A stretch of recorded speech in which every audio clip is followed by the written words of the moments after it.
Hi, Kat. Hey Sam, how's it going? What an awkward first intro. Oh no. we're waiting on our intro. Yeah, but this is welcome to our first episode of What a Mess.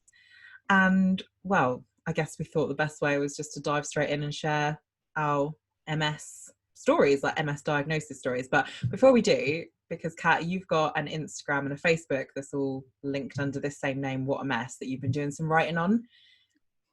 I do indeed.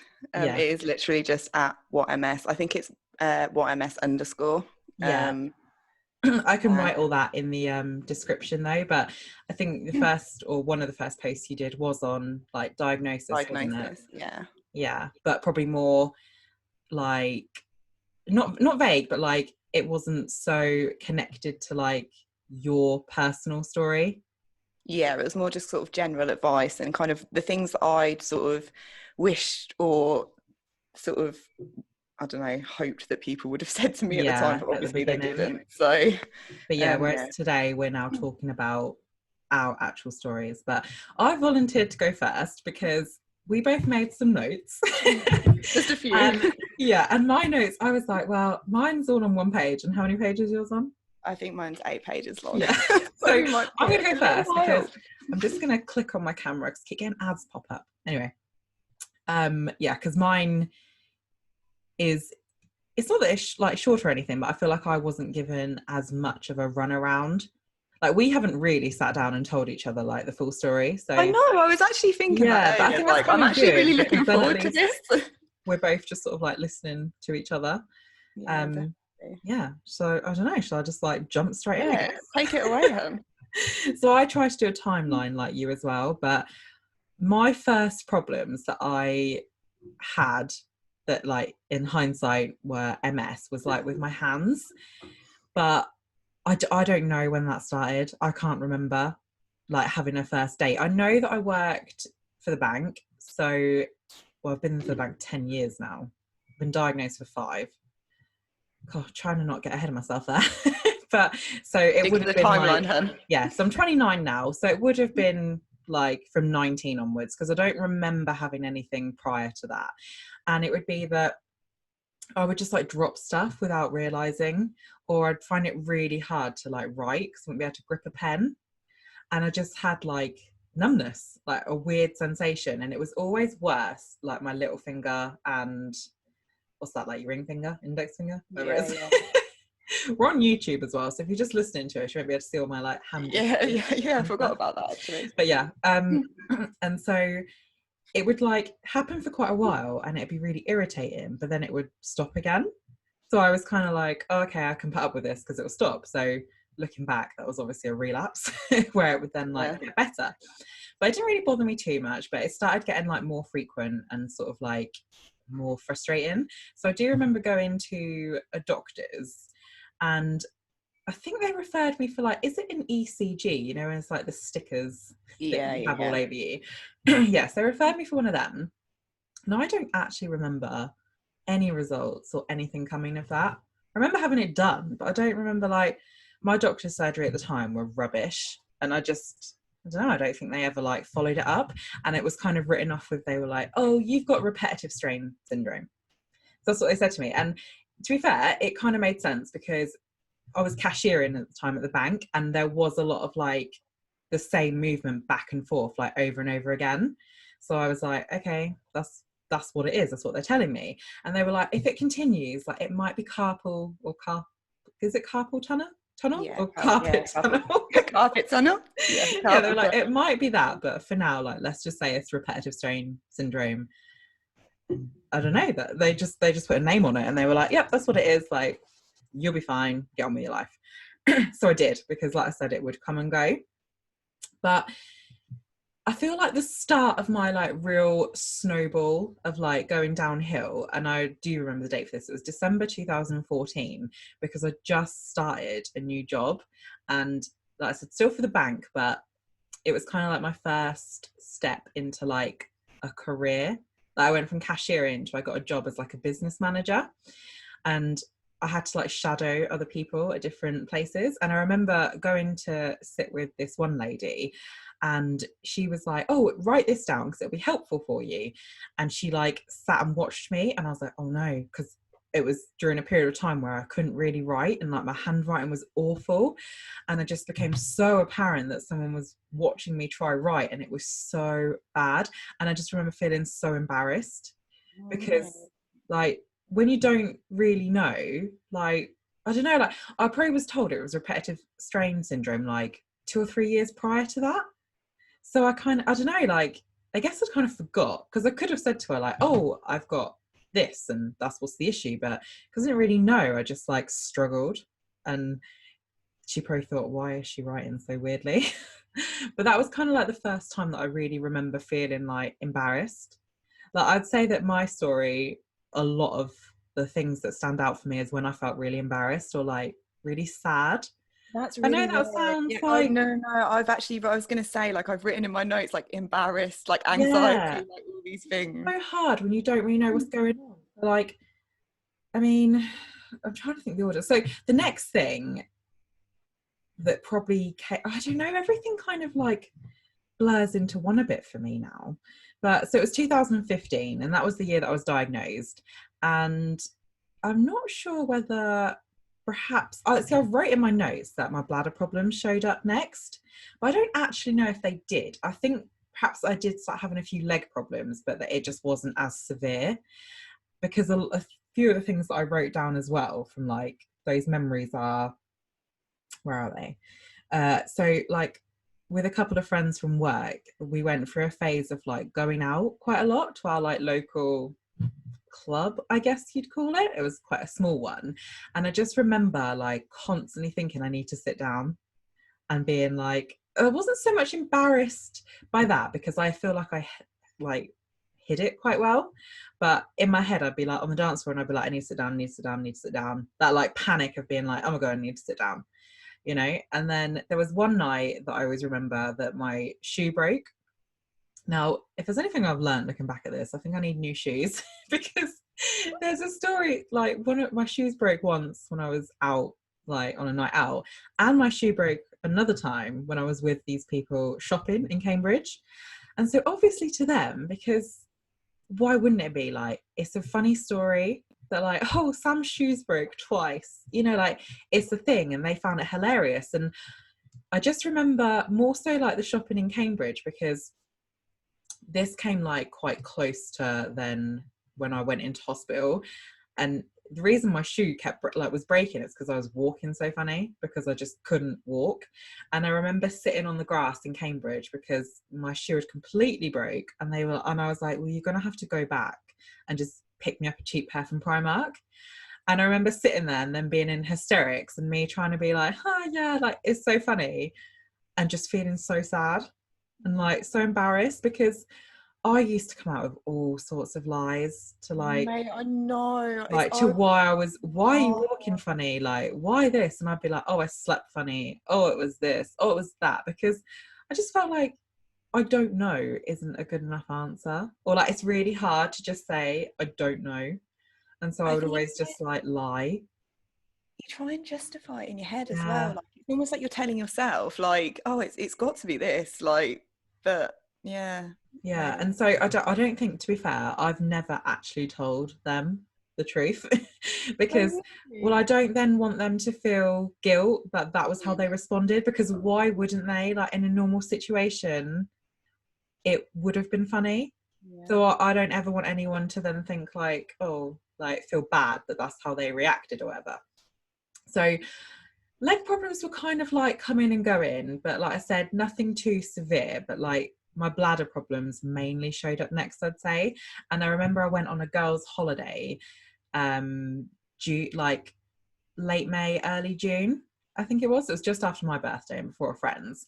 And again, they weren't as severe as what they then reached, but there was a couple of times, I'm sure everyone listening to this podcast is going to soon catch on that we're going to be pretty upfront and honest. But there was a couple of times that I wet myself. And like, but you hear like, I don't know, you hear stories like, or you see things on TV where girls like have nights out and they work themselves and or like whatever.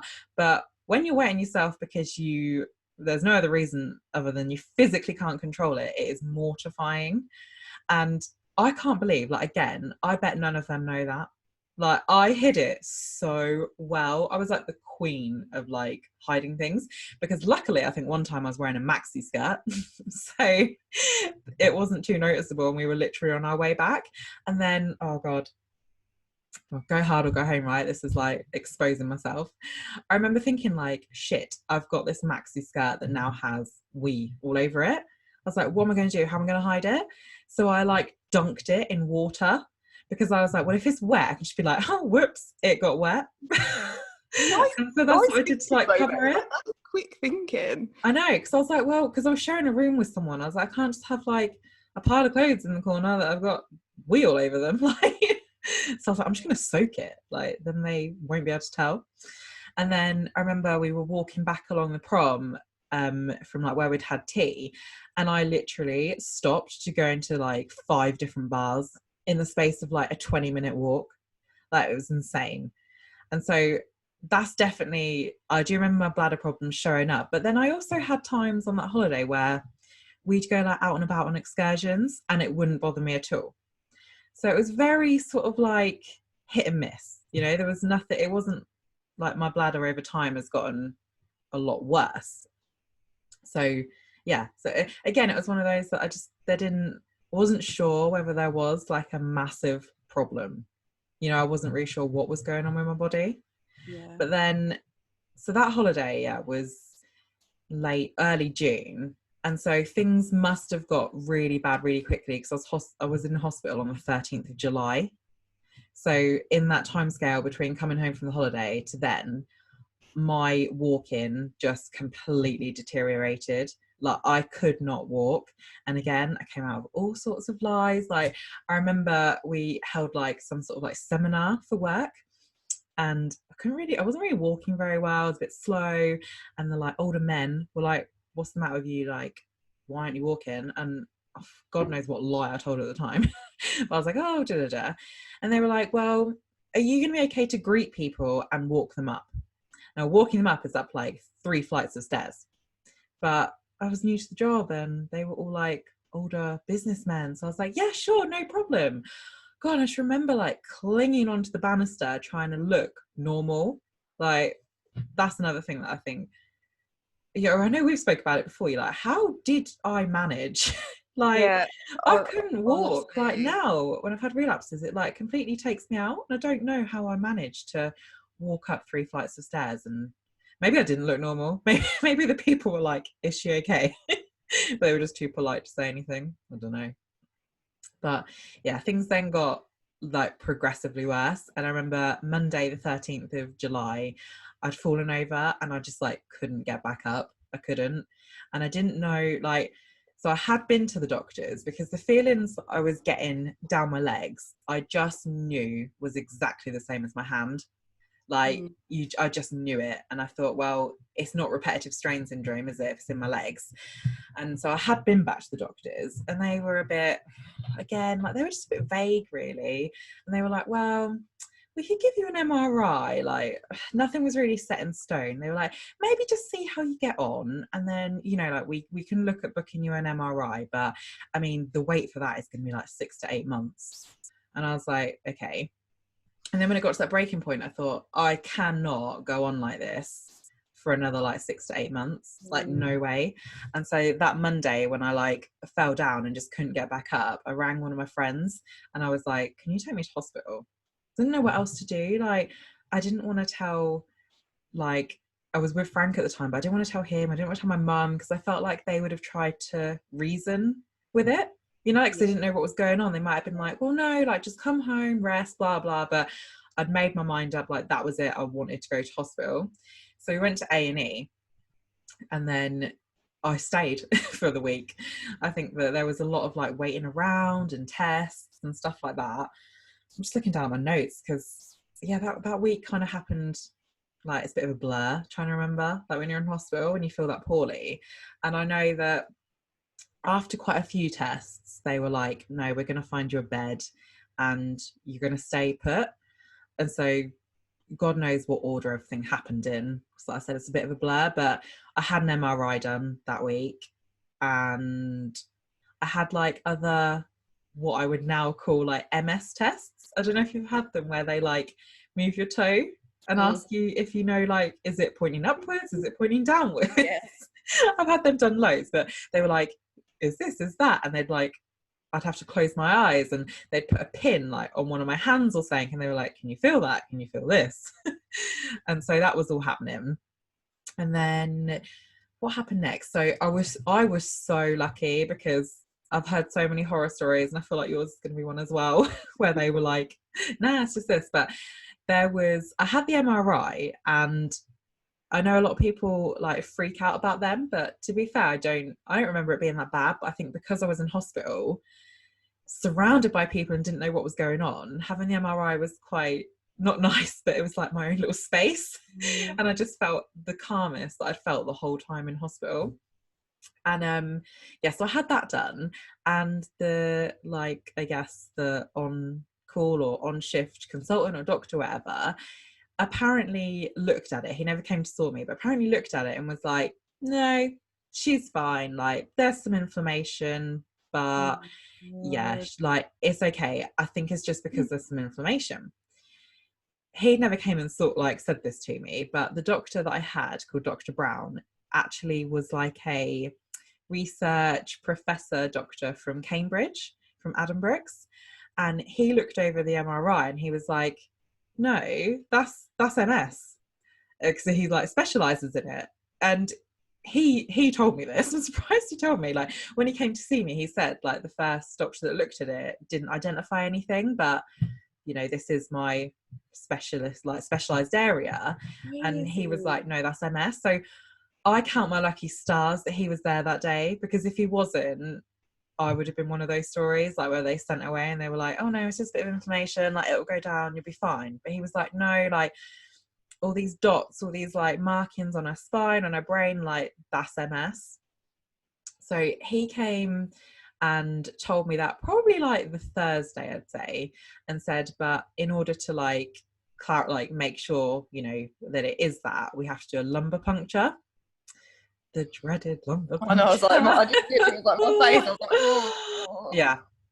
So I didn't know what to expect. Like I'd heard of multiple sclerosis, but I didn't really know anything about it. And I definitely didn't know anything about a lumbar puncture, but I kind of got the vibe that it was like pretty serious and horrible, because they give you all those like documents to sign. Like, did you have that? Did you have to sign? I was that off my tits. I didn't know what was going on. I think I missed to sign like consent forms and I don't know, and like this, they had to go through it all with me and stuff like that, because I guess there's a lot of risks with it. But I was like, no, that's fine. Like, signed it all. And I remember that they said, oh no, we'll definitely come do it Friday. So my parents stayed longer Friday, like the visiting times, but they allowed them to stay, because I was like, this sounds pretty scary. Like, I don't want to be on my own when I have to do this or when this happens. And they'd mentioned, again, like you're probably not going to remember if you were out of it, but they'd said that you have to lay like dead still for 45 minutes afterwards. Do you remember being told that? Yeah. They were like, because if not, like spinal fluid or whatever it is will like go up into your brain and it will give you like, and apparently it gives you the worst migraine. Like, I had that because they yeah. So 9 attempts it took to get the needle in for me. 9 attempts. Oh, like, I don't even want to really relive it. Like, I think I've tried to like block it, but I do remember that I was like, right, okay, mum and dad can stay. And it got to like 8:30, I think it was, at night, 8:45. And I was like, you two might as well go home, because they're clearly not going to come do it. Because like the whole time in hospital, they were like, oh, yeah, am I right? You know, it's like being in hospital. Nothing ever is when they say it will be. And so it got to that time and I was like, just go home, because they're not going to come get me Friday night to do a lumbar puncture. 15 minutes after they left, they were like, hi Sam, like we're going to do your lumbar puncture now. And I was like, oh, okay. Like, kind of starting to move myself, thinking that we'd go to like a theatre room or somewhere. They just shut the curtains on the ward and did it there. I couldn't believe it. They were like, we're just going to do it here, if that's okay. I was like, sure, okay. Like, great. And so they like pumped up the bed really high, so it would be like at the like back level for them to do it. And then they did the lumbar puncture, which I don't know, like how, I don't really know how I'd explain it. If anyone, I'm sure most people, if they've got to the point where they're listening to us, probably know what a lumbar puncture is, or spinal tap. But it's basically like a very thin needle, isn't it, that goes into the spine to take fluid. It's a massive needle, isn't it? I don't know. Well, I didn't even look at the needle, to be honest. That makes sense, but they were like, they told me it's like a hair thin needle, but mate, no don't way. feel like that. They definitely lied. I think they lied to me. And I just, oh yeah, I don't even have words to try explain the feeling of that. It's like nothing I've ever experienced, and I can't believe I didn't pass out. I remember reading the back of like the TVs that they have in hospital, just like reading over and over again the whatever it said on the back, because I just needed to focus on something. So yeah, I had that done. I don't know whether, you know, I've blocked it from my memory. I don't really know how it went. I was going to say, how many attempts did it take, or did they just get it in straight away? I don't know. Because were you lying down when they did it, or sitting? Yeah, like I had to get into like a fetal position, they said, and like arch my back over. It makes me feel so funny. They tried it with me lying down, but they couldn't get it in. So then they made me sit up, and I literally had to like hang my head forward, and then I was like lying on my dad, and then they were like going into my back, and they were like, we can't do it. And I shouted, I didn't shout at the nurse, but I was like, just fucking do it. And on the night, I think it was the 10th attempt, she suddenly was like, oh my God, it's coming out. And then they were like scrambling to try and get the tubes, because obviously all the fluid was coming out or whatever. And I was just sitting there like, oh. But, to be fair, I didn't have to move, but I don't know if this is a thing. I don't think the fluid instantly came out, but at the same time, I don't remember them. Yeah, maybe there was a couple of goes. I'm trying to think. Like, it does ring a bell actually that maybe he did. Like, I do remember him saying like, "I'm just trying again," but I definitely didn't have to move. So I think that if there was a couple of attempts, it was like no more than 3, I'd say. And I stayed in that position, and then I don't really know how long for. Like, it felt like a long time, but it probably wasn't. And then they were like, right, lay back down on your back, and we're going to lower you. And bearing in mind, they had drilled on at me like, don't move, like make sure you're dead still, because you're going to get this migraine from hell. And when they were pumping the bed back down, it got caught on like the armchair, and they were like, oh, why isn't it going down? And then all of a sudden it just dropped and fell, and it like threw me pretty much off the bed. And I was like, and they were like, oh sorry, like lay back down. And luckily I didn't get a headache. But I thought you gave it, I know, I can't believe, like I laid really still, and I didn't get this migraine from hell that they said about, but I thought, well, good job I didn't, because I'd have been pissed if they'd have like said to me that. They basically like threw me off the bed after I'd had it done. But yeah, so that happened really late Friday. And then I think Saturday morning that Dr. Brown came round again when my mum and dad were there and said, like, I'm like 98% sure this is MS, but I obviously can't 100% confirm it and give you a diagnosis until we get the results from the lumbar puncture. So this is what we're going to do. And they started like putting me on some steroids and stuff like that. At this point, I was like, I just want to go home. Like, I didn't want to be there anymore. And so I begged and begged and begged if I could have like the steroids like as like an outpatient. So go home, but come back and have them through like the infusion. And so they did let me. So I went home. So I had the first, because when it's tablets, it's 5 days, isn't it? But when I've ever had them as an infusion, it's just 3 days. I don't know if they do it like more stronger or whatever. So I had the Saturday, then I went home, then I came back Sunday, and I came back Monday and had it.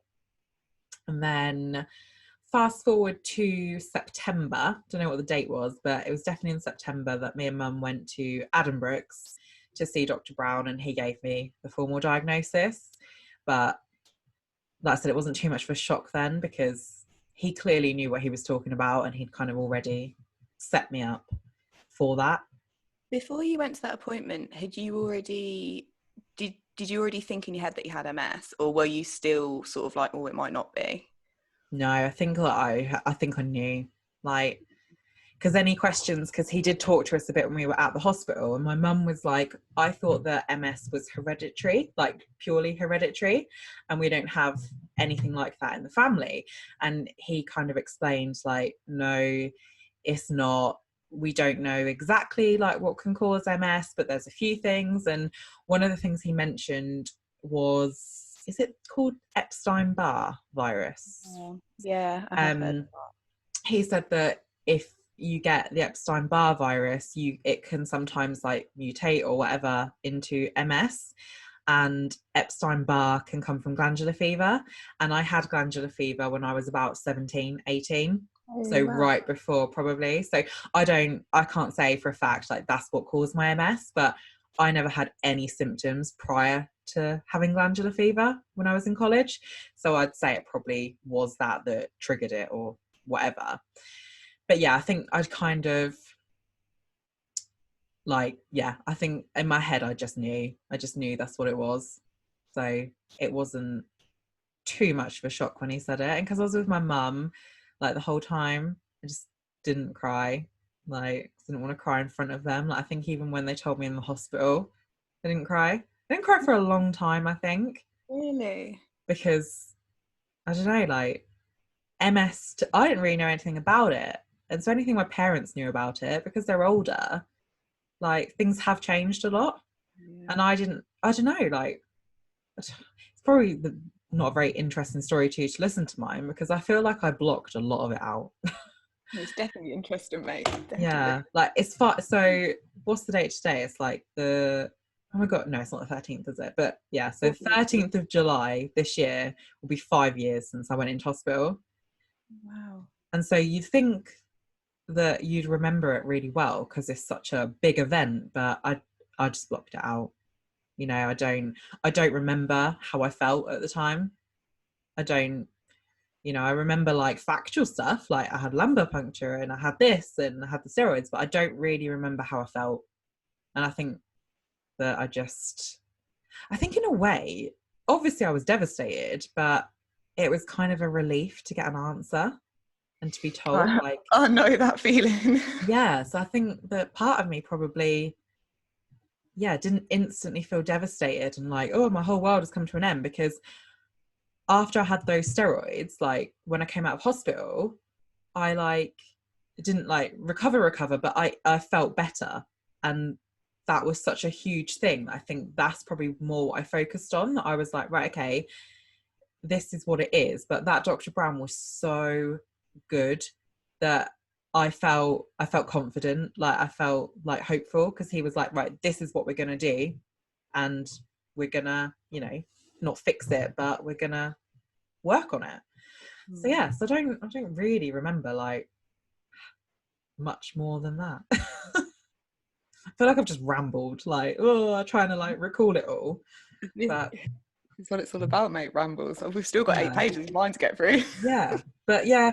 So like I said, the only thing really, just rejigging in my chair, that the times that I said that I remember how I felt were the times that I felt like that sadness. And it's a like most people listening, you'll definitely know what I mean. It's not like a sadness, like it's like a really like feeling sorry for yourself sadness, it's not like the same sadness you get like I get now if I have like a low day or something. It's like a real, I think it's like humiliation sadness, which sounds ridiculous, like there's no reason to feel humiliated, but you do, because you can't just be like, oh, I don't know why I can't walk. Like, I think it's hard as well, because even when I was in hospital, in the observation unit, and half my face had slid down my face, and I couldn't talk, and I couldn't. But even still, I was treated by like medical professionals like there was nothing really that wrong with me, and I was just a bit like, and then it made me feel so like ashamed and like that I shouldn't feel like how I was feeling, and I like internalized it all. I don't know if that was similar to you, but. Actually, another one that I really remember, this was June, I think, as well. probably like mid-June. So like my walk-in was bad. Actually, do you know what? This is probably up there as one of the biggest things that I remember, that sadness, and that I remember thinking, I don't know how I did that. But I went to a music festival. That is the stuff of pure anxiety fear for me now. But anyway, I went to this music festival with a friend because I had it booked, and it wasn't so bad whilst we were there. The toilet situation was a bit of a nightmare because the queue for the portaloos was just like ridiculous. But in general, because it was like a really hot sunny day, like there was a lot of sitting around on the grass listening to the music, so it wasn't too bad. But on the way home, or not home, but like we stayed at a hotel in London, and it was in London, so they put crowd control on for the underground, or for like all the bits, you know, to get you where you need to go. And you can imagine, like, I think it was like Barclaycard Festival, like one of those. So it was heaving. And I just remember being stuck in the middle of a crowd, nothing to hold on to, and just being like, I can't stand, you know. And we managed to like push to the side where I would like I just clinged onto the railing, like, and I just remember clinging onto like the like banister down for the steps. Like I that blows my mind that I managed to do that, because I'm not gonna lie, I'm pretty sure I remember thinking, I'm gonna die in this crowd. And like I hadn't said anything to my friend. Like obviously visibly my friend could tell I was struggling, but I can't remember what lie I told her at the time as to why. But like I just remember thinking, I can't do this. And then we got off at wherever it was like that we were staying, but it was quite a walk from like the underground station to the hotel. And so we started it, and I was like, I'm really struggling, like I can't do this, I need a wee. And I think I probably wet myself as well then. And then we weren't too far away, but I think I broke down. I was like, I can't do this. Like I don't care that we were only like blocks, that sounds very American, but we were like literally like not very far at all. I was like, you need to go like find a taxi. I cannot walk any longer. And so she did. And we got on the taxi, and it took us to the hotel. And there was some guy still outside smoking. And I was trying to get out of the taxi, and my friend was helping me. And then, of course, came the, way, someone's pissed, someone's really drunk. And I was so embarrassed that I went along with it. I was like, yeah, I had too many, even though I was stone cold sober, because I was like, what do I say? What do I even say to that? Yeah. And he, like, whatever it is, like, just yelled out, mocking me that I was so drunk that I couldn't walk. So angry. I'm sitting here like. And I thought, well, what can I come back with that? Because I don't know. So yeah, that's probably one of the worst times. But again, I haven't actually ever admitted that to my friend either. But I mean, she's probably figured that out, because it doesn't take a genius, because that was mid to late June, and then it was July that was hospitalised. So I'm assuming she just knows. But it's little things like that they probably don't remember, like that man calling me, because it's not a big deal to them. But for someone that doesn't know what's going on with their body, it's petrifying. Of course. Yeah, of course. But yeah, that kind of wraps up that's my diagnosis story. Because I could go on, like, obviously I thought about after that, unless I go to like January 2016 is when I started taking medication, but I figured that we'll probably do a whole episode on that. But I don't know whether I relapsed again at Christmas before then, or if it was the same relapse that kind of like reared its ugly head again. Yeah, because I remember that I got quite poorly, and they said to me at the time, well, you've only just had steroids, and ideally you have to wait 6 months between steroids. I remember this now. I don't think that's the case anymore, because I'm sure I've had them more than that. But anyway, so I relapsed or flared up or whatever it was again at Christmas. And even though I started taking medication, obviously medication doesn't heal a relapse, it's just meant to prevent them. And because they said, well, you can't have steroids again, I wasn't giving them till Easter, which would have been like March, April. So I struggled all the way through till then again with not being able to walk. And then they were like, oh yeah, it doesn't look like it's clearing itself up, so here's some steroids. Yeah, that concludes That concludes the story. Well, thank you very much for sharing. Oh God, just knocking things over. Oh, Murphy just jumped up. I did, yeah, it's because I scared him. Sorry, mate. Food in my room this morning, so I'm not impressed with it. Yeah, I saw that. 5:30 this morning. I was just like, I'm so tired. Why? But yeah, I haven't been back to sleep since, but all good. But yeah, do you want to dive into your 8-pager? Well, yeah, let's get going. There's so many things that I'll miss out, and like there's so many like symptoms and things that happened that I couldn't put it all in. Like it took me so long because there's just so many like different parts to it. But yeah, I mean, so mine, I think the first sort of relapse I can remember was when I was about 17. And I'd obviously left school and gone to college to do fashion, which is hilarious because I'm the least fashionable person. Do fashion? Yeah, I did fashion for a year. It was terrible because I was really ill the whole time. But yeah, and obviously we were doing like, we were making clothes. So we were like using sewing machines and like we'd the big drawing tables. So we used to sit on stools and like I'd just fall asleep. Like literally in lessons, I would just be like and I couldn't stop it, and my friend would like kick my stool to like wake me up, but it was like I would try and fight it as much as possible, and it just, and I got pulled up by my teacher obviously and was just like, you're really out of order and rude and like you need to not be falling asleep. And in my head I was thinking, I'm not doing this on purpose. And like I think there was one time I nearly fell off the table as well because we were like sitting around watching a demonstration, and I remember I used to go to the toilet and sit in the toilet and put my head against the big massive toilet roll holder thing just as like a pillow, and literally just shut my eyes for 5-10 minutes and then go on and get on with my day. And I just didn't tell anyone about that either. Like I didn't even question it. I thought it was something I was doing wrong, or that I hadn't had enough sleep, or like I don't know. So yeah, that was kind of, and then I was just sort of known as the girl that slept all the time. I don't know, I was and being late as well. But the sleepiness, I would just fall asleep anywhere and everywhere. Like I'd be at someone's house, even out in public, I'd just put my head on the table and go sleep.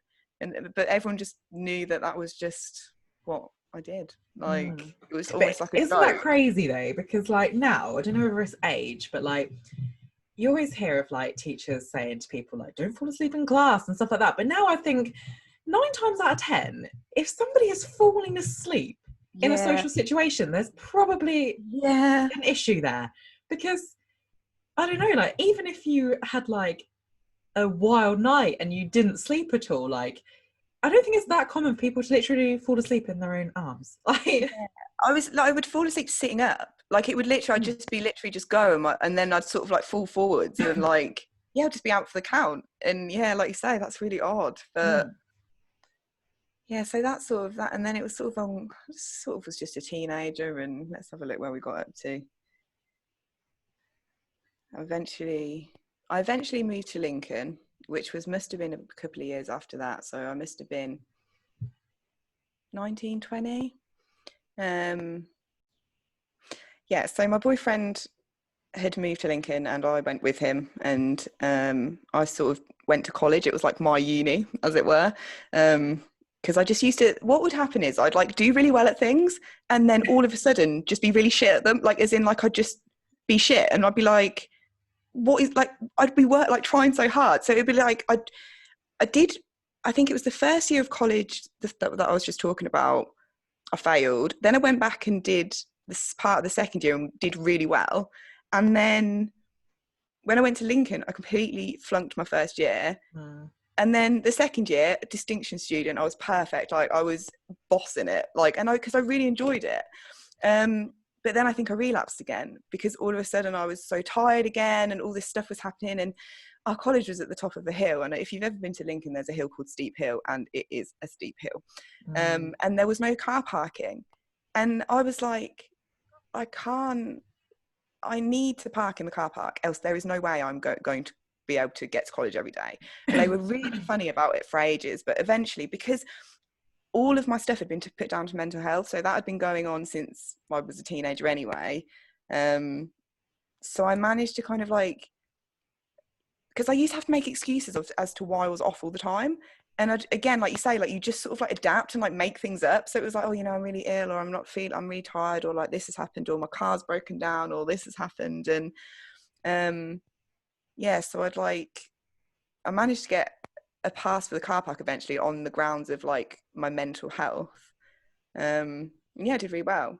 And then obviously, like I say, I think I relapsed again. And my friend used to have to come and get me from my house in the morning and literally put me in the bath and like be like, get dressed, we're going to college. Like, props to her for doing that, because yeah, I don't think I would have done half the things I did that year if it wasn't for her. Yeah, what have I written here? Would always have to get doctor's notes for my depression. But it was just so up and down. Like, one minute I'd be all right and the next minute I'd just be really depressed. But I don't think it was depression at all. And then I moved home and they diagnosed me with bipolar disorder, and they wanted to put me on lithium. And I knew that lithium was a really strong drug, and they'd also put me on a different antidepressant before that, and I'd had quite a bad reaction coming off of it, and it was horrible withdrawal. So I was just like, no, I'm not doing it. I'm not taking it. I remember my mum being like, are you sure? And I was like, lithium? Yeah. Isn't lithium like, do you get lithium batteries?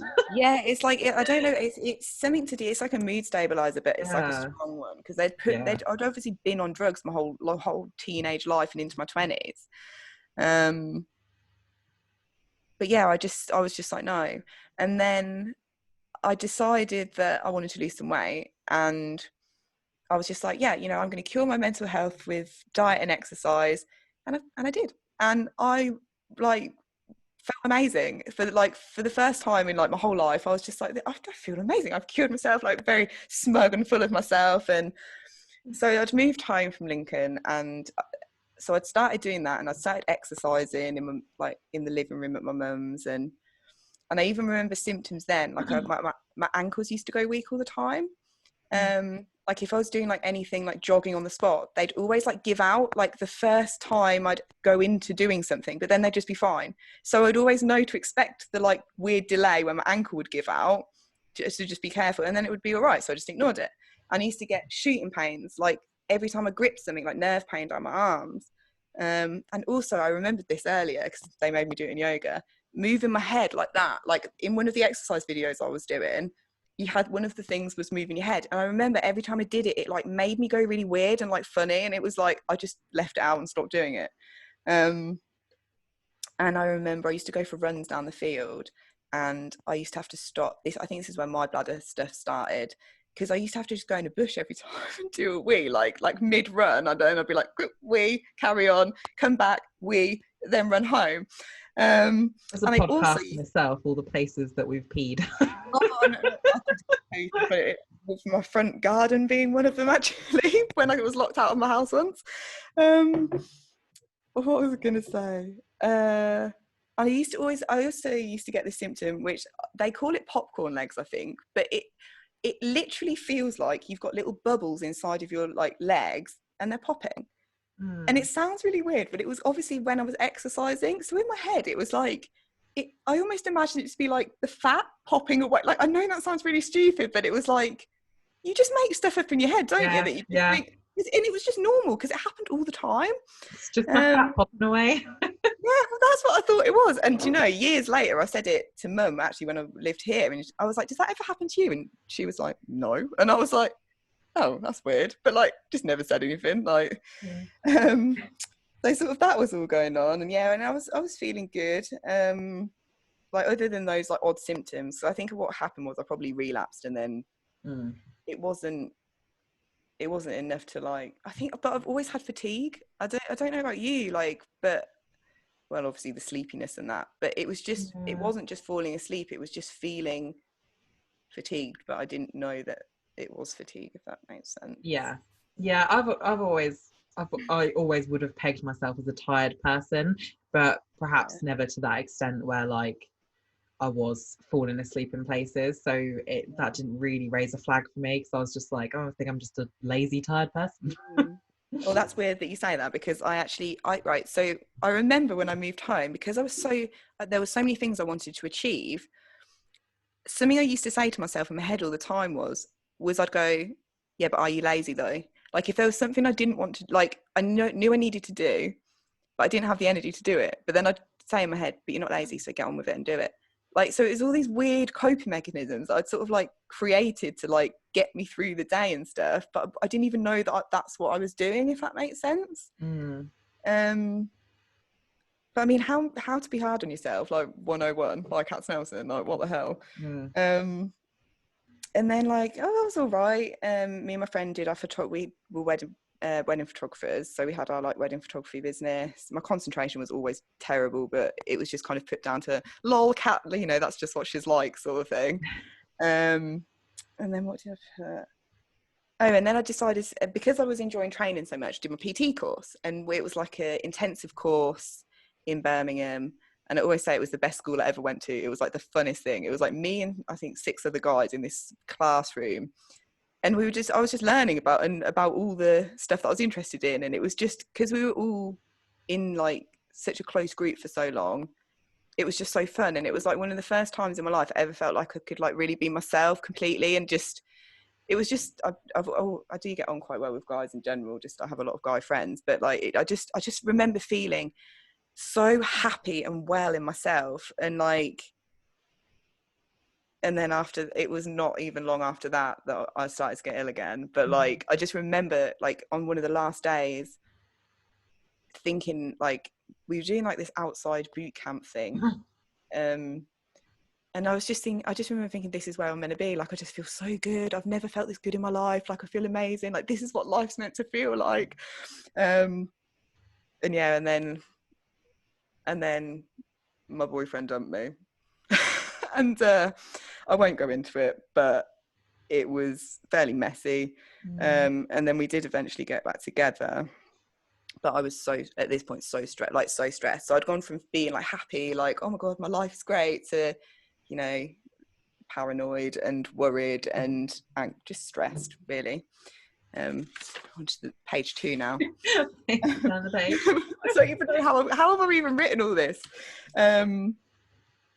Okay, so yeah, and then so when I was living, did I just say that? But we got back together and I moved in with him. Okay.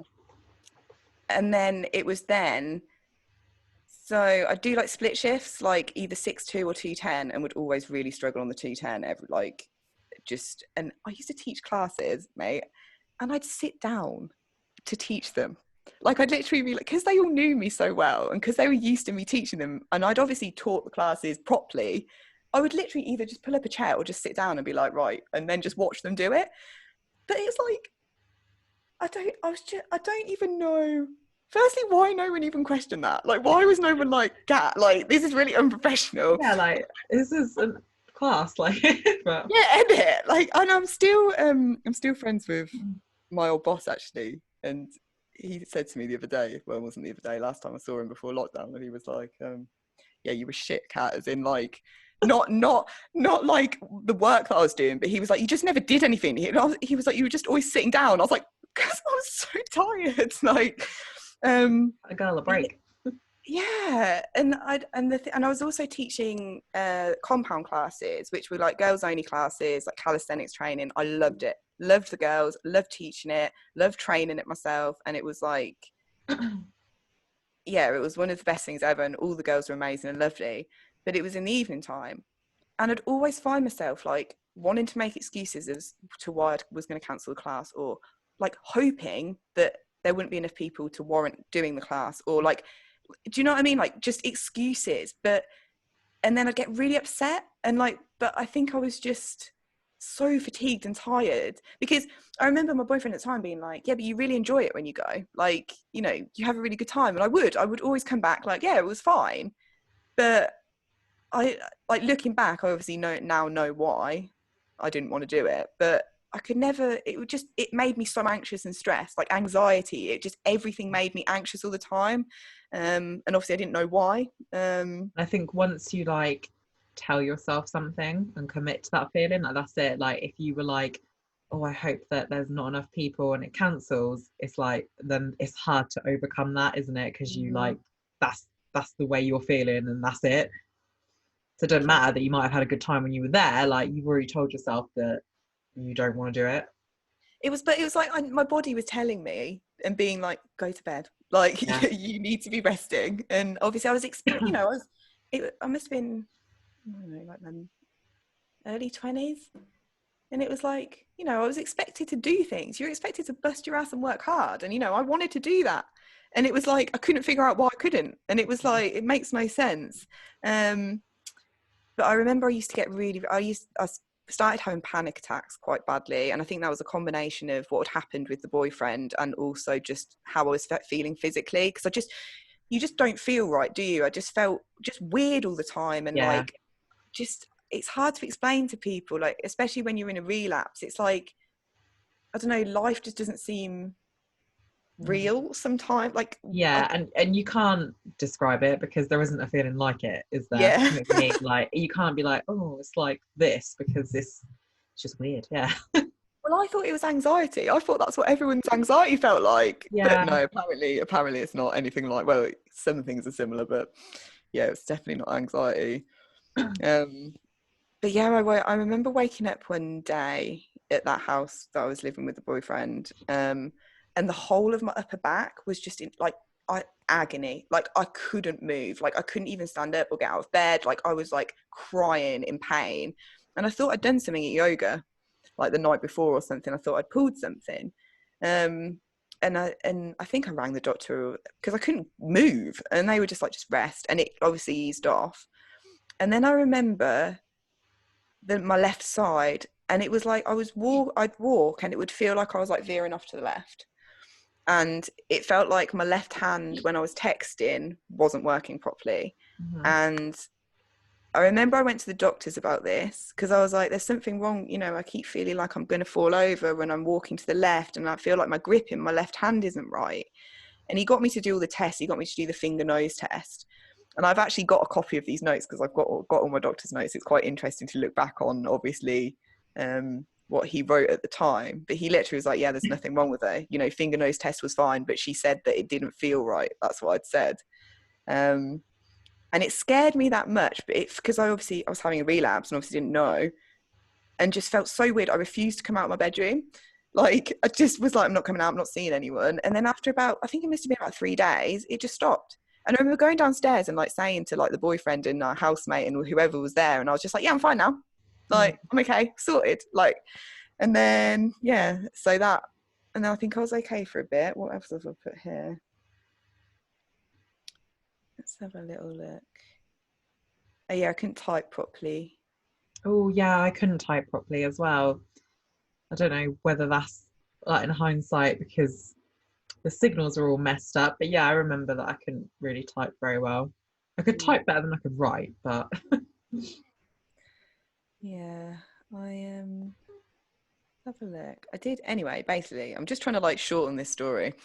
I moved out and I was on prep for a bodybuilding competition because I was a competitive bodybuilder. If I just assume everyone knows that, but I don't think anyone listening probably does know that. So that's what I used to do was compete in natural bodybuilding. So I was on competition prep and I moved out and everything was going really well. And I actually remembered this incident that happened, and it was actually on my birthday. So me and my mum went to a spa, and I was having a relapse, like, but I put it down to low blood sugar because I was obviously on prep, and obviously you're not eating a lot, and also you drink a lot of water, so you're weeing a lot anyway. So obviously all these things could be explained away. And I remember having, like, all day it kept happening. Like, I kept feeling weird and I kept having to have sugar because I thought that that's what it was. And obviously you're not supposed to have sugar on a competition prep. So I was worrying about that and being like, oh my God, I'm breaking my diet. Like, oh no. And I remember having this massage and coming out of this massage in this like spa place and just being that disorientated. I didn't even know like where I was or how to get back to the changing room. And I remember asking the lady, because my vision was so bad, I literally couldn't see, and I was like, where's the changing room? I remember her looking at me as if to be like, what are you on? Like, it's literally just down there. And I was like, sort of like, and I remember I didn't have my phone, and there was no way of me getting hold of my mum, so I was just like, and I felt that ill, so I was just like, I just went and sat in the changing room, and I was just like, just waiting for her for ages, and she came in and was like, what are you doing? And I was like, don't know what's happening. But I remember feeling really guilty because obviously she'd paid for all this for my birthday, and I was just being an absolute nut job. Like, I was like, acting really like out of character and it really irrationally, because obviously I was feeling so ill. And then I remember on the way home screaming at her in the car to pull over, because I was like, I'm going to wet myself. Like, I really need the toilet. And she was like, just hold it on. I was like, I can't. Like, I need you to pull over. And I just remember feeling so ill. And I remember just crying in the car on the way home. And obviously didn't know what was going on. Came home and ate loads of, I think I ate 2 bowls of oats, which obviously was, I was on competition prep. Like, you do not go off your diet. And I was like, oh my God, I'm such a failure, which was ridiculous. I think I went to sleep, and then I think I was all right after that. I think I just had a bit of a rest, and and then the vision thing started. Let's have a look. Yeah, so it was towards the end of my prep. So I'd done really well in all my competitions, and I was really happy, like on top of the world, kind of happy. But I remember one night going to bed and literally thinking in my head, I feel like I'm dying. But like not in like a dramatic way, like, oh my God, I'm dying. Like, it was like my brain just was like, P.S. you're gonna die. Like, yeah, there's no like, it's not like an instant like where there's something instantly pending wrong there that you're like, oh my God, I'm gonna die. But yeah, that's slow, like. But it was like, and I just thought, that's odd. Like, and I just put everything down to prep, because I was unnaturally like lean, so I had no body fat on me. Like, it's not, bodybuilding isn't healthy particularly, so I just put it all down to that and was just sort of carried on. And because I think I did 2 more competitions, and then straight after that was Australia. So me and my mum went to visit my brother, who we hadn't seen for 2 years, in Australia, because he'd moved out there. And this is the like section of time that I find really difficult to talk about, because it was one of the most traumatic sort of experiences of my life, being like, literally on the other side of the world and being so scared, because, my mum and my brother were like, they're like getting annoyed with me. So they were literally like, there's nothing wrong with you. But I remember saying to mum, about we're sitting by the pool, and I was like, Mum, I know this sounds really weird, but like, I feel like my brain keeps telling me that I'm going to die. And she was like, what do you mean? And I was like, I don't know. Like, I just feel really weird. And then my vision, like, it was like, I remember needing the toilet all the time. I remember my brother getting really annoyed with me, because it was obviously, it's inconvenient, isn't it? Like, the amount of people that were annoyed with me for needing the toilet, and it's like, I can't help. He's like, and then I hold it. We can't do that. So like, that sentence fills me with such anxiety. Just hold it. I'm like, oh, I can't.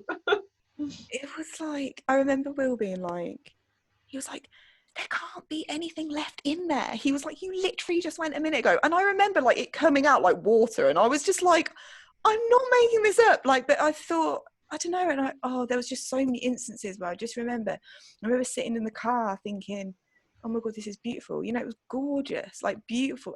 And I was just like, why do I feel so poorly? Like, why? I want to enjoy this. Like, why am I not enjoying this? And I remember obviously Mum and Will were like planning stuff, and I was like, I feel I can't. And they were just like, almost like, ungrateful kind of thing. And I was like, I remember it was like, it's called, what do they call it? Territory Day or something, where they let off loads of fireworks in like Darwin in Australia, because the fireworks are illegal all year, and then one day out of the year they go nuts on fireworks. And it's pretty awesome actually. Like, the sky is literally just fireworks like all night. So I remember sitting out on my brother's balcony with him and his friends, like eyeballs deep in a relapse, like, that feeling of just where you feel like, I feel like I'm on drugs, like, in that I feel so spaced out, like just really like confused, and I didn't know really what was going on. I remember watching the fireworks, and I just remember thinking, I'm not ready to die. That was like what my brain was saying to me.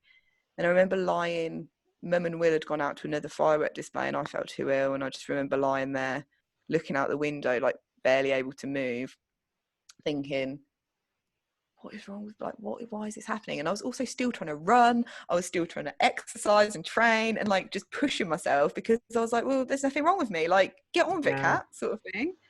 Let's have a little look. When there's not, like, that's what I lied before, you just think, well, I've got to carry on. Like, I went to that festival full well knowing I couldn't really walk, because you just carry on, don't you? Our body, like, our minds and bodies it just adapts. I said in that post that I wrote, I was like, I am an adapted human, but it's like I did it all without even realizing. Like, it's mad. Oh yeah, on the way to the airport, actually, I remember filling up a whole shaker cup full of pee as we were driving along because I needed to go to the toilet that badly. I think we were going to miss the plane, actually, and Mum was like, "We're not stopping, so you can do it in this cup." And another thing, actually, another symptom was breathlessness. I don't know if you've ever had that as a symptom before, but it was like that. That's why I thought it was anxiety, because I'd always be a bit like breathless. And they say that's not an MS symptom, but I know it is. That could be like an like a variant of like the MS hug, maybe. I don't know. Like, I don't know if I've ever particularly experienced that strongly.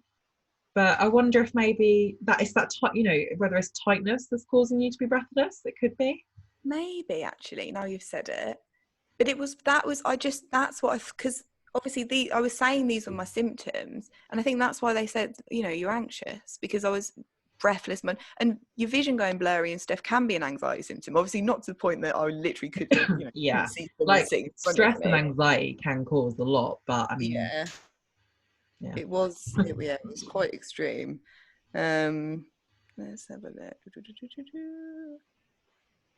Oh yeah, no, I asked my mum to go to hospital as well. I was like, Mum, I think I need to go to hospital. And she went, I'm going to swear because I do swear a lot, and I feel like... Yeah, I swear a lot as well. When I started talking, I was like, oh yeah, pee, wee, because I was trying not to be like, oh yeah, piss myself. I will try to not do it as much as I do, but... Well, anyone listening to this is just going to have to get used to the fact that, we both swear. Yeah, we do swear. I can't even remember what I was going to say now. You asked your mum to take you to the hospital. Oh yeah, and she was basically like, "Fuck off, we're abroad. I'm not paying that money. Like, you do not need to go to hospital because I looked fine. Like, I looked fine, and I was fine. Like, so we were there for like nearly 3 weeks, and then this is the bit that I find really hard to talk about because it was the most like traumatic thing for me. So basically, I'd been at my brother's apartment, and while we were there, I started to feel really weird, and I like started to get really panicky. But like, obviously my brother was there and all his friends, so I was literally just like in my head like, oh my God, get me back to the hotel. And then I was like, it felt like my left leg was swelling up, and I was like, oh my God, Will, what's wrong with my leg? And he was like, Kat, nothing. And I was like, it feels huge. I was like, it's bigger than the other one, right? And he was like, no. And then he took me home, and I remember sitting in the car, and I remember all the lights and thinking, oh, I really don't feel well at all. Got back to the hotel, and I was literally, I thought it was something to do with my legs, like a bodybuilder. One of the things you do, like when you're preparing for a show, I thought it was like fluid in my legs or something. So I was like lying on my back with my legs at the wall, trying to like stop it. Which was supposed to be saying goodbye to my brother because I wasn't going to see him for years after that. And I was just like, yeah, see ya. Like, because I was just like concentrating. I was freaking out.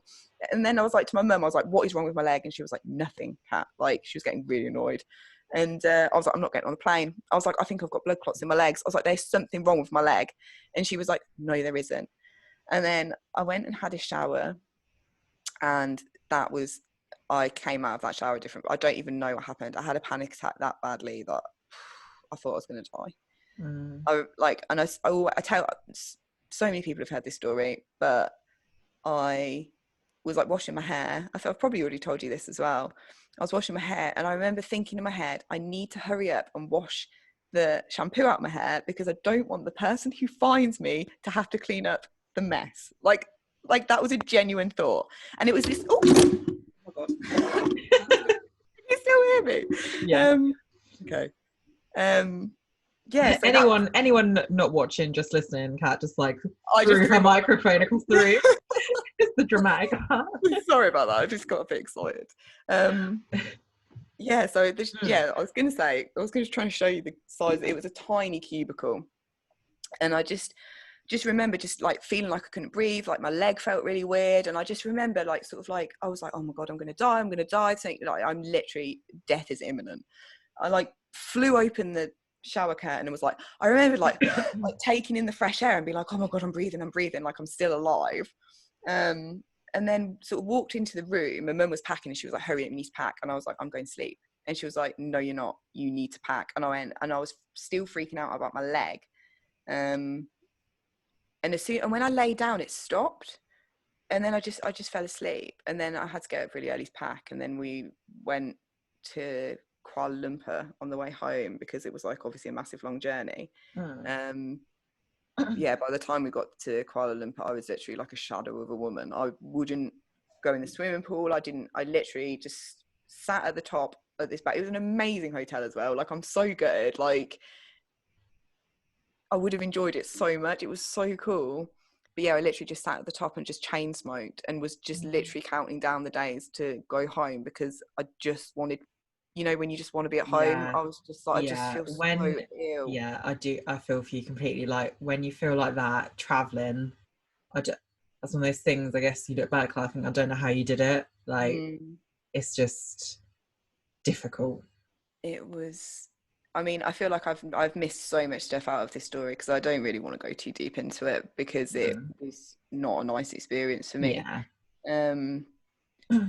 But yeah, I mean, like, me and Mum had argued, and on the plane on the way home, because it was when that plane had gone down, so no one wanted to use that airline, but we were using that airline, so there was just no one on the flight. So it was like a long haul flight, but we had rows of chairs to ourselves. Okay, yeah. So I was like, we'd had an argument, and I was like, I'm going to the back of the plane, and like went off and like made a bed of pillows and sort of, and I remember hallucinating, like, on like I remember it being really dark, and maybe just being really like scared and freaked out, and everything looked weird, and I just, I don't know. And like Mum had dropped, no, my dad had come to pick me up from the airport, I think, and he just dropped me off home. And I just remember coming back here and just being like, I don't feel well. And then I just tried to carry on. And then I remember like trying to go for a walk, and I literally walked out the door and was like, oh my God, I'm going to faint. And then I just had to turn around and come back in again. And I was like, what the fuck is this? Like, it was so weird. And I was trying to train, because I was, you know, I just finished competing, and I was ready to crack on with my next step of my competing journey. Couldn't even go to the gym. And like, it was just a very weird time around then. And I think, was that, I'm trying to think, I'm trying to like map it out. Where is it? What year was it that you went to Australia? Like, this was 2016. So I competed in May 2016, and then we'd gone, I think it was like June, no, it was end of June we'd gone to Australia. So it was summertime when I came home. Oh yeah, it says here, I kept thinking I was dying. Yeah, even text my boyfriend saying I'm going to die tonight. Like, I think I'm going to die in my sleep tonight. Like, because I was having a relapse. I felt so ill, and everyone was like, you are fine. And I was just like, I'm not though. But yeah, and I just told everyone I had jet lag. And this is why it's funny, because obviously I started writing about my anxiety, but actually if you read back through all my writing, you just replace the word anxiety with MS, and they still read perfectly. And there's posts where I'm literally describing a relapse like perfectly, but I even used the word relapse. Like, what? I didn't even, like, it's just mad. And then yeah, I think then my bladder problems got worse when I got home. So it wasn't even that I just needed to wee all the time. I started wetting myself as well. I remember being out, and like you said about the skirt, I had my parka coat on and black like gym leggings, and I'd like walked, and I remember thinking in my head about what my brother had said to me, like, you don't need the toilet. So I in my head I thought, yeah, you know, Will's right, I'm just being weird, it's just anxiety, like, you know, just carry on walking. And then I was like so far from home, and then I just thought, and then I was like, yeah, it's gone away. And then literally like 5 minutes later it came back, and I was just like, yeah, I'm not going to be able to hold this. And then just was walking along just like weeing myself, and I was like, I remember texting my ex-boyfriend being like, yeah, so I've just wet myself. And he was like, are you okay? I was like, not really, don't really know what's going on. And then by the time I got home, I remember I had like having to run to the front door, flew like into the downstairs toilet, like trying to like get my trousers. It was just constant. And then I like got caught on the door handle, because it's such a little tiny toilet. And just weed all over myself and all over the floor. And I was just I like, think as well, like when you're at that point when you need a wee so desperately, it makes you feel crazy. Do you get yeah, that? Like yeah, when I get to the point where I need a wee so bad, I can't think, I can't do anything. Like I feel insane. yeah. I swear it used to trigger it as well. Like it was like it would be like my body knew when I got to my front door, and then I'd be like, oh my god, I need to get in and go to the Yeah. toilet. Yeah, the amount of time Like, I, like run through the house and like just throwing knock stuff things at over and just like ripped clothes. yeah, literally. But yeah, that time and I remember, like you say, the embarrassment. Like I'd feel like thinking like there was like wee all over the floor and all over like my pants and stuff. And the washing machine's literally opposite the toilet, so I just took them off and cleaned everything up and just didn't really. Did I tell my mum? I must have told her. I went to the doctors about it anyway because it was kind of like it was the frequency and urgency, and then obviously actually wetting myself. And they put me on antibiotics for a bladder infection. Yeah. And I remember 2 days into taking them thinking, this is not a bladder infection. Like, it's not it. And then I remember I just kept going back because I was like, there is something wrong with me.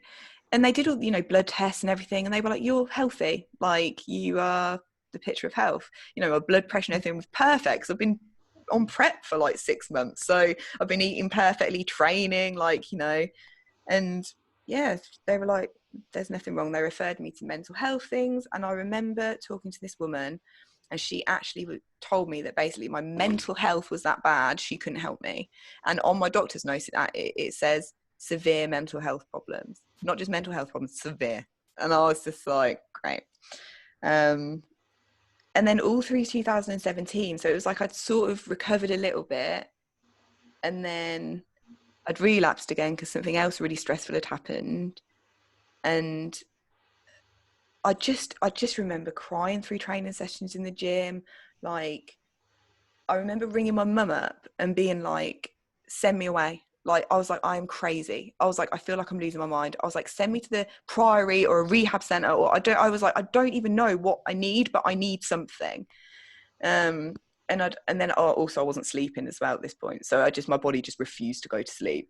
So you can imagine I was like an exhausted baby.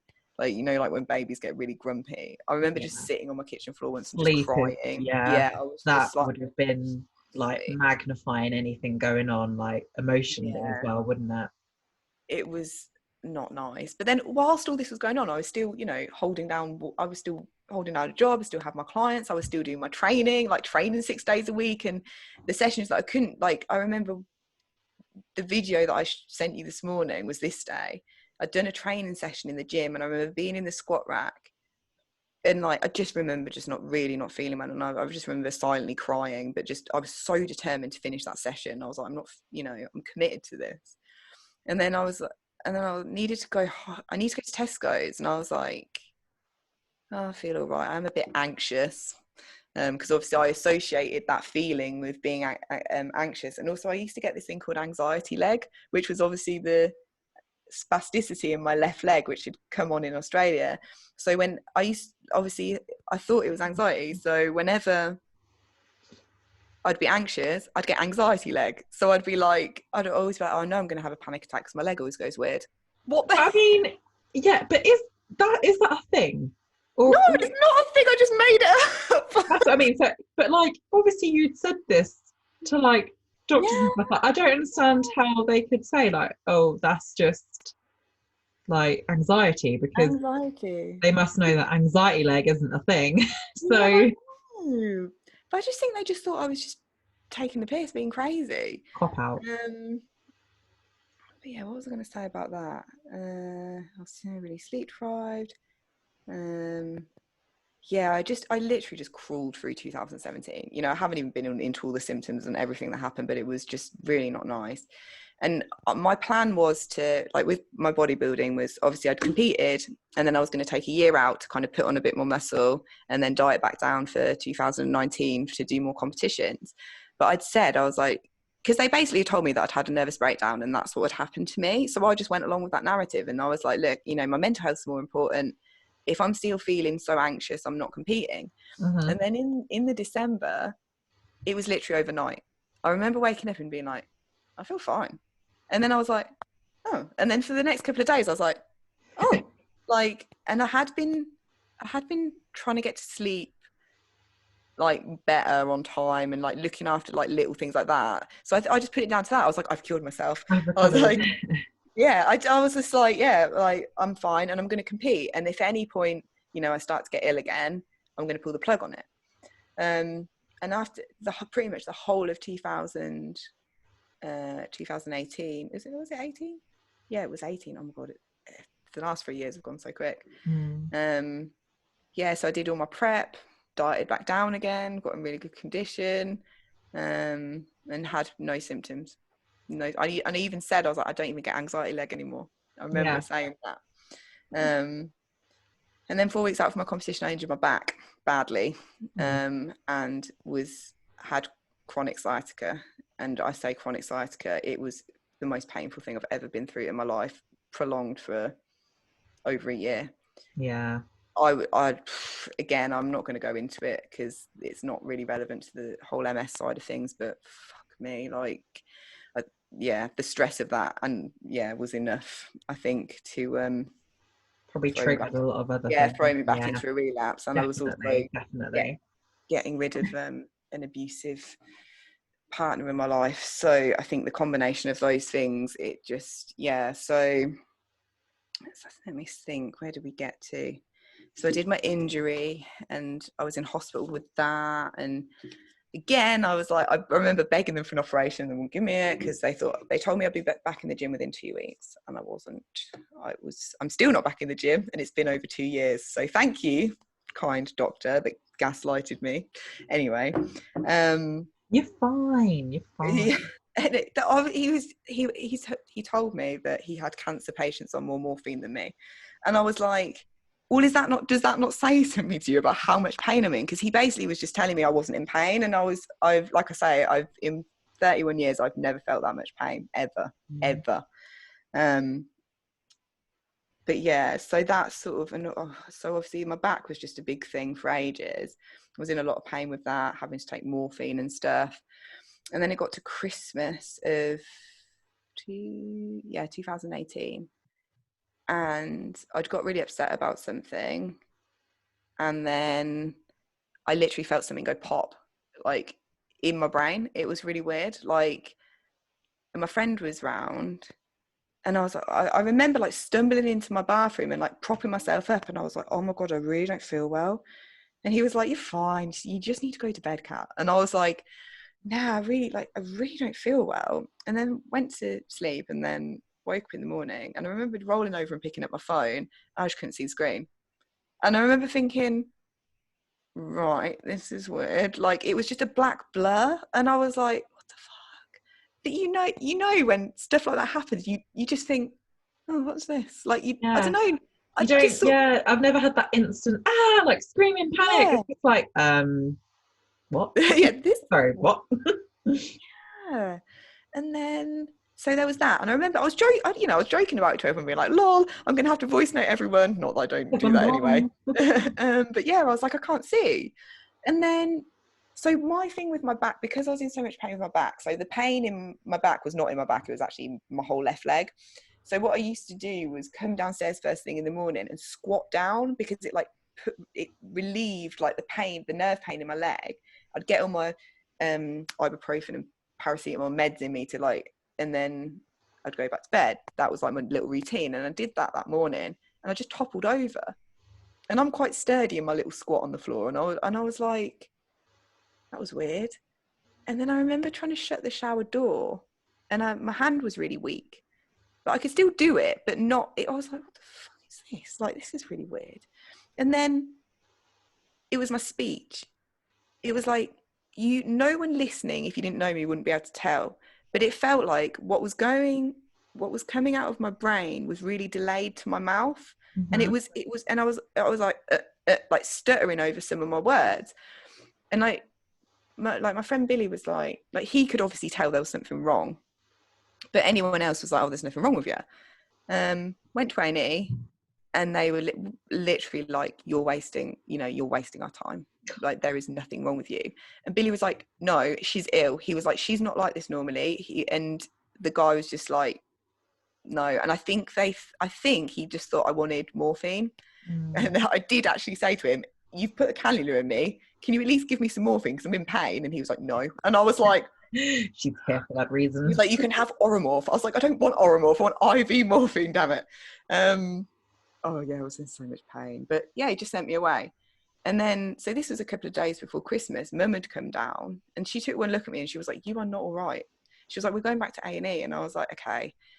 And we did see a doctor and he was a bit more, he did listen. Did some tests, asked if MS ran in the family. And obviously we said no. Was that the first time that it was mentioned? Yeah. Yeah, he was the first person to say it. But I didn't think anything of it because I thought, nah. And he's just the thing was, it had come up when I'd been researching stuff. But I thought, I don't have MS. Like, I don't have that. That's a really serious thing. So of course it's not that, because I'm just being dramatic as normal. Like, because yeah, that's what everyone used to say to me. But then, what was it? Yeah, so he sent me away and did refer me. He told me to go and see my GP. And then, I'm forgetting the story now. Oh yeah, and then I missed Christmas Day because couldn't get out of bed. I was so ill, had to have Christmas dinner brought to me, so I missed all my seeing all my family and stuff. And then Boxing Day, I did manage to go to my dad's, and I remember just slept on the sofa all day. Didn't even have the energy to get up to like sit at the table with everyone, and I felt like I was being really rude. I remember thinking like, oh god, like everyone's gonna think I'm being a dick. But apparently, like Mum had sort of said to my dad, like, I think there's something wrong with her. And he was like, no, it's fine. She's fine. And my stepmom, who's a nurse, was also like, yeah, there's something wrong with her. And my dad was like, no, it's just her mental health. She's just crazy. But then sort of recovered from that a little bit. And I went back to the doctors, and I remember having the sensation of having like bugs crawling all over my hands and saying that to him. And he was like, actually, he wrote none of this in my notes. I now know, because I'd obviously got copies of the notes, which annoys me a lot, because it's like I was saying I was having all these symptoms and he hadn't noted them down. And then, what was it? The thing that led to my diagnosis was, so they'd made an appointment for me for 5 months' time with a neurologist, 5 months. And my pupil, I don't know if you can see. You've sent me a picture before of your eye. Yeah, this one goes, my pupil goes massive. And I remember saying, this isn't normal. I'd gone to stay with my dad because I hadn't been obviously not feeling well, and I didn't know why, and I just didn't want to be at home. And yeah, I remember like looking at that and thinking, that's not normal. And everyone again being like, oh, it's nothing, stop being stupid. And I was like, I'm telling you now, I should not have. And I was like, Googled it. It was like brain tumor. I was like, great. So then I went to see my GP and was like, look, this is not okay. I'm not waiting 5 months. And if I've got a brain tumor and you're making me wait that long, I'm going to be really annoyed. And then he did get me an MRI for 2 weeks later. Went and had the MRI, and I remember lying in the scanner, literally imagining what my brain looked like based on how it felt, and it literally felt like it was on fire. And I was lying there thinking, this must be like there's something going on. Yeah, that's how it felt. I was just like, and I remember the woman coming, because they're not allowed to tell you, are they? And so they'd obviously put contrast in me as well, like, and they hadn't told me they were going to do that, and I was a bit like, oh, okay, but. And then afterwards, one woman came in, I was like, so was there anything on it? She was like, we're not allowed to tell you. And then the other one came in, I was like, so is there anything on it? She was like, we're going to try and she was like, I'll get the results through as quickly as possible for you. And I thought, And then I think it was 2 days later, I got a phone call from my doctor being like, you need to come in. This was like 5:30 in the evening or something. So he's like, you need to make an appointment. I was like, no. I was like, you can tell me now. I was like, what did that scan say? Then he went into doctor speak and started talking about grey and white matter, and then started saying lesions, and obviously none of it means a lot to me now, but I didn't, at the time you're like, what? and then he just said that could be consistent with multiple sclerosis. And I remember having my phone, I was on speakerphone like that, and my dad was sitting on the other side of the room, and when obviously my dad looked up when he said those words. I've got goosebumps just reliving it. It was so weird. And then I just started screaming, I think. Like, I just was in shock, and then just handed the phone to my dad to talk to the doctor, and started just like hysterically crying. And then the doctor was awful, can I just say. He was just like, well, there's not really, what hospital she referred to. And my dad was like, I don't know. Like, and he was like, well, there's not really a lot we can do. Like, it was really badly dealt with, to be fair. But afterwards, I remember just sitting at the table being relieved, like just being like, oh, there's something quite wrong with me, and that explains a lot of things. And I don't know, it was relief. I mean, I was terrified, but it was just nice to have an answer for all these weird things that have been going on my whole life. Where are we now? Oh yeah, we're on this page. And so it was like there was things going, like, so they'd put me on a drug for my back, basically. And I'd been on this drug, and I tried to come off it and had really bad withdrawal. And when I say bad withdrawal, it was horrendous. And no one had warned me about it, and no one had, told me not to drop my medication or anything. But I genuinely think the stress of that withdrawal was what then led me to relapse, because I think it was 3 days after I'd found, they'd said it could be multiple sclerosis based on the MRI. And then I'd already been trying to, like, decided that I wanted to get off this drug. So I'd been to the doctors, and I needed him to give me like smaller doses so I could like wean myself off of it. So it was like the first night I dropped the dose of this drug. And I remember just waking up in the night with my jaw like clamped together, and like my vision was so bad, and I was hallucinating. Like, all of my stepmom's hair bottles that all have women on them, all of their faces looked like really evil and sinister. And I remember like thinking, what the fuck is happening? And I woke up my dad, and I was like, I didn't feel well. I was like, I think I need to go to hospital. And he was like, you're fine, like, you're okay, you're just, you're anxious because of the diagnosis and whatever, blah blah blah. Put me back to bed, and I woke up in the morning, and I just got up, and I was like, I need to go to hospital now. Like, I literally just started packing a bag. I was like, you're taking me to A&E now. By the time I got to A&E, my face had dropped. This hand just didn't work. Like, it was just dead. I couldn't speak. I couldn't find words for things. I remember I kept calling my dad mum. I couldn't remember the word for weeks. So I was like, months, years. And I was getting really annoyed. Like, I was just like, what is going on? Like, but it was so good though, because obviously I knew that it was MS potentially. Like, they'd said it pretty much was. So an idea. Yeah. So I could go in and say, I was diagnosed with MS 2 days ago, and this. Anyway, I was in A&E all day. And they did eventually get a bed for me and put me on this observation ward. And then like I said, I've never felt as ill as I did that week. Like you say, I remember like segments of it. I remember just my vision not being able to walk properly. I remember at one point them wheeling me down the corridor in this wheelchair, and I couldn't even keep my own head up. And I remember it was like being flung around. And I remember thinking, like, am I ever going to feel better? Because I think I'm going to die. Like, it was just awful. I remember having the cannula in my wrist, and I called it my robot arm because I had like this sleeve thing on it. They had to give me 4,000 milligrams of steroids rather than 3,000, because they were just like, yeah, you're not okay. I just remember this doctor being like to me, has this ever happened to you before? And I was like, kind of. And he was like, well, how long did it last? I went, I don't know, like a year. And he was like, I remember his face, and he was just like, oh my God. And he didn't say that, but he didn't have to. And I remember thinking, oh my God, this is bad. Like, what the hell? And it was like they're really like funny about saying it's MS. So it was like they knew it was MS, but they were like, but we can't confirm that. And it was like, please stop doing this to me. Just tell me what it is.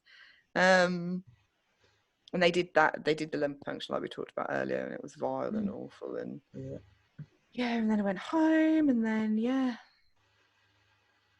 I think I went back to see my neuro, and yeah, it showed up in the lumbar puncture, so I had a formal diagnosis of MS.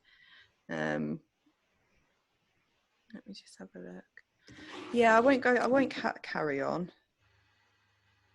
But I mean, I I've guess obviously, we could do, can't we, like life yeah, after diagnosis? I don't yeah, know. definitely. Or like we could even talk about like specific relapses that we've had, Yeah. because I've had 3 whopper ones that were after the hospital one. So we'd probably be here Yeah, for like an same. hour if I started going on about them. But And medication as well. I feel like that's a good one because I've had 3 and Ocrevus isn't one of them. So we've got different sort of, yeah, I forgot about the ones you'd been on actually prior. yeah. Yeah, started on Tecfidera, then went on to Galenia and then on to Lemtrada. So, but yeah, we Yeah, can there's dive so into much that stuff another I want to time. talk about. Yeah. Like What I'll even do is getting. I will link or I will type out your Instagram handle and Facebook thing, because that way then if anyone listening, or I guess if you're watching on YouTube, you could leave it in the comments. But as far as my podcast knowledge goes, you can't like comment on a podcast like on that platform. So at least if people have like your Instagram, whatever, they could always, if there's like a certain thing in particular they want to know about, could always reach out and ask, couldn't they? We can then film it. Yeah, definitely. I just want to say, if anyone is watching on YouTube and they think that, like, I don't know if it comes across a bit insincere when Kat's been talking, if I'm looking away, but that's because my camera's up here and my screen is down there. So I am actually looking at her when she's talking. I just saw there's some bits and I thought people must think, has she just like drifted off? And it's like just looking away, but I am looking at her. But anyway. Oh, well, I know you're listening. You know what? I just thought of 2, and I keep having to turn off the adverts that keep coming up on my camera. I just thought of 2 things that happened that I missed off that are quite funny, and they are like, I actually find them quite funny as well. They're not one of those that I look back and think, oh, that was hurtful. Um, one of them was when I was in hospital. They also diagnosed me with like a B12 deficiency, and so it was a case that no matter how much like spinach or whatever I ate, like B12, like my body can't absorb it properly. So I have to have like B12 injections. That can be another kind of thing. But when I was there, they were like, oh, we're going to give you, so like now I just have to have an injection every 3 months. But when they first said it, I had to have an injection every 3 days for 2 weeks. So the first one they gave to me when I was in hospital. And I remember them saying that they were like, right, the best place is either we can put it in your arm, it is quite painful, or we can put it in your bum cheek, it's a little less painful. And I was like, oh, okay, like it's a little less painful. And then they were like, oh yeah, we'll send round the guy who's like doing them. And it was one of like this lad that one of my friends was seeing. And I was like, no way am I getting my ass cheek out for you. And he was like, he was really professional, bless him. He was like, right, are we? And I was like, oh, can you just do it on my arm? He was like, are you sure it's quite painful? I was like, yeah, no, that's fine. I'm quite comfy now, so I don't really want to move. I remember leaving hospital being like, oh my God, Johnny, I had to get my ass out.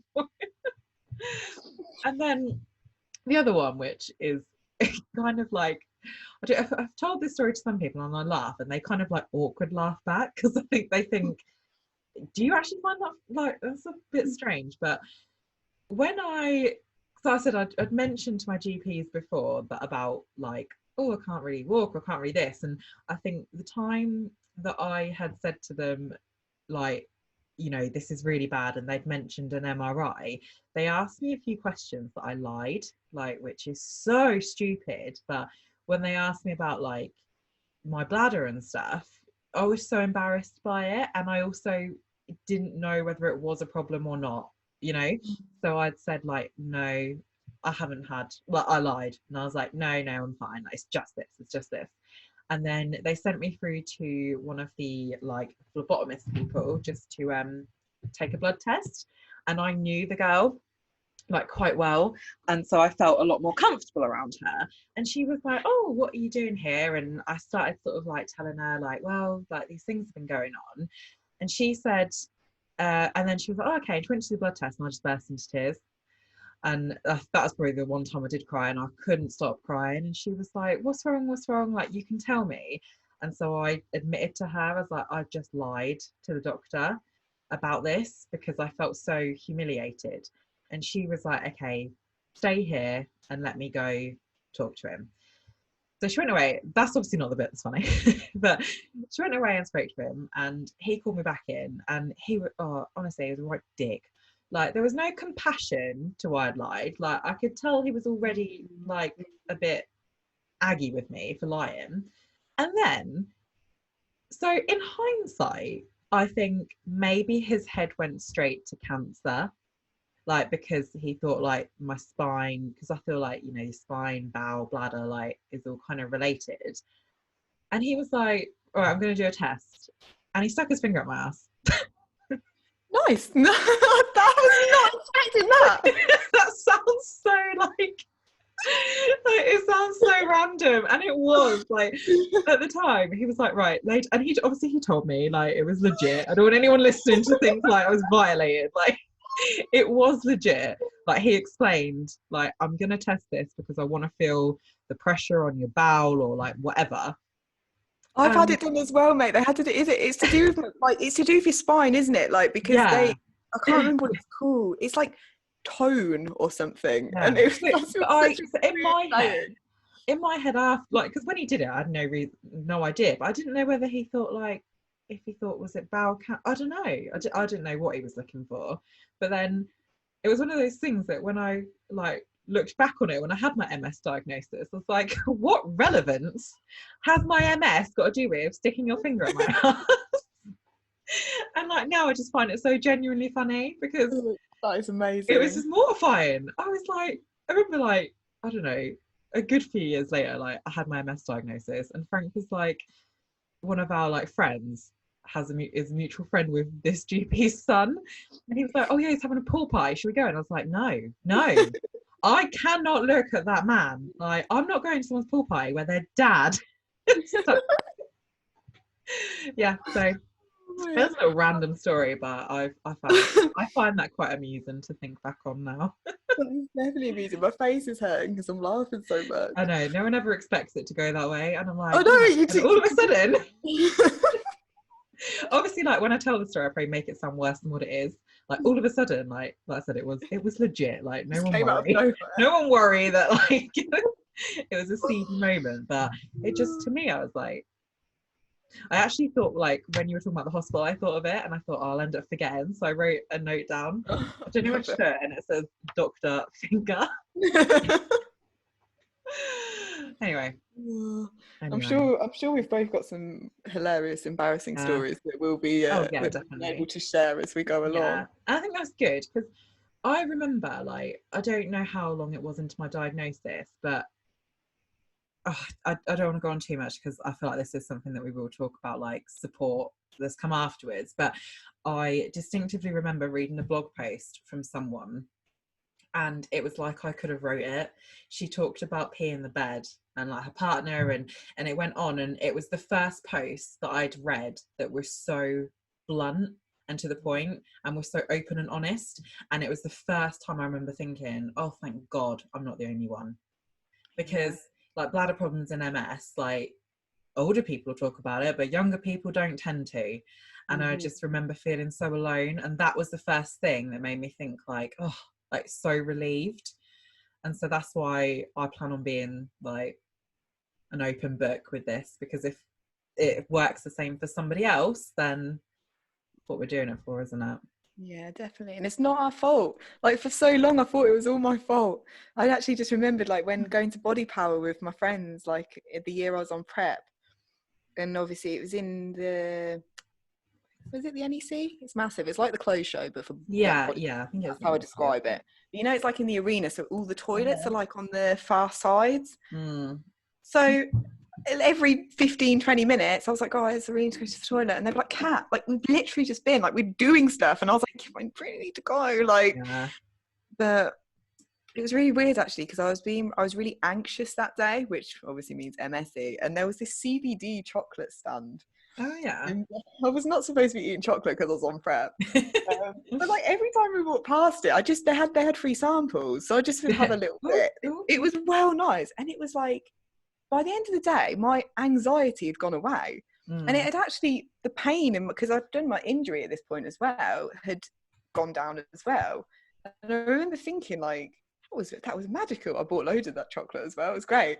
But yeah, I mean, there's a little anecdotal story about the benefits of CBD oil, because I didn't even realise, and then stole loads of free chocolate, and it definitely helped. It helped that day. It was interesting, but I've no idea how long that we've spoke for. I know, me neither. I was going to say we should probably wrap up. But yeah, don't bear with us, I guess. This is new to us, and like the layout of it. Yeah, that's what I was going to say. Like, obviously, I sort of started WhatMS, and I had a bit of a vision, but then I feel like it's not set in stone yet.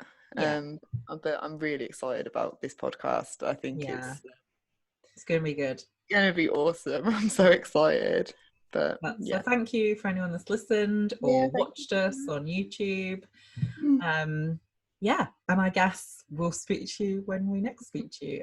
I don't know, this is gonna make me sound so professional, but I'm gonna say, like, subscribe. I think that's the right word for podcast. But if you subscribe to like the podcast or the YouTube, at least you'll get notified when we do upload, because like we said, at the moment we don't have like a strict plan, so at least that way, if you are subscribed, we're not going to bombard you, but at least you'll be able to see like when we do upload something. Yeah, for sure. Cool. All right then, I'll turn off the recording, I guess. Bye everyone. Bye, see you next time.